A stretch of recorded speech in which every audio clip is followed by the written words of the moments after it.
Something that's a little bit more tricky about complex numbers, not so much with standard algebra, is when we multiply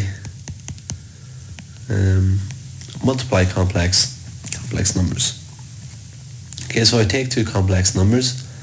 We'll just say z is going to equal 2 minus j3 all multiplied by 4 plus j2. And how do we multiply that? Well, we can still follow the rules of algebra, so we can still apply FOIL. First to furthest to nearest to last, first outer inner last. Okay, so we'll apply that. So the 2 first is going to be 2 multiplied by 4. 2 furthest will be 2 multiplied by j2. 2 nearest is going to be minus j3. It's 4. And 2 last, and it's going to be minus j3 and j2. Okay, so we can multiply that out.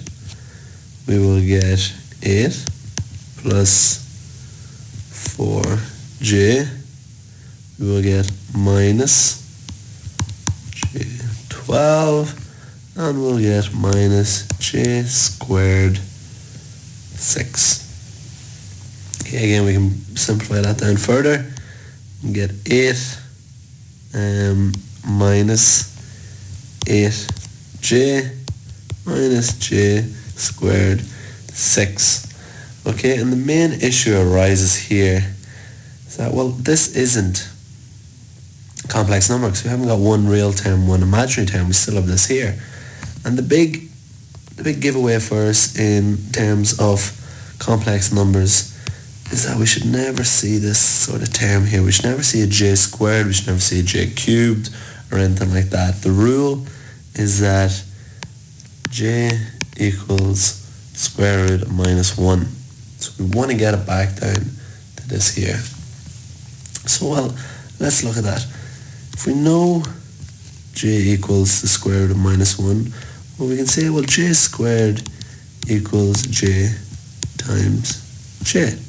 Okay, apologies, skipping ahead there. J times j.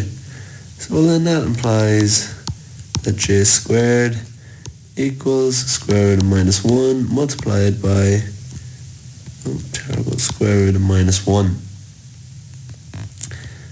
Square root of minus 1 times the square root of minus 1 equals minus 1. So j squared equals minus 1. Well, let's bring that back into here and see what way that affects our question. Well, we have 8 minus j times 8 minus, well, we know j squared now equals minus 1 times 6. So then that will imply we have 8 minus j 8. That would be minus 6, which would be plus 6, which will then lead us on to an answer. 8 plus 6 is 14 minus j 8.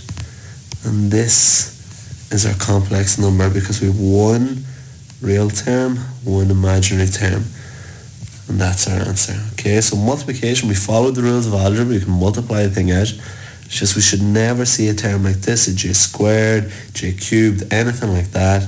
We always need to get down into a j term. And once we know this rule up here, that j equals the square root of minus 1, we can work towards that.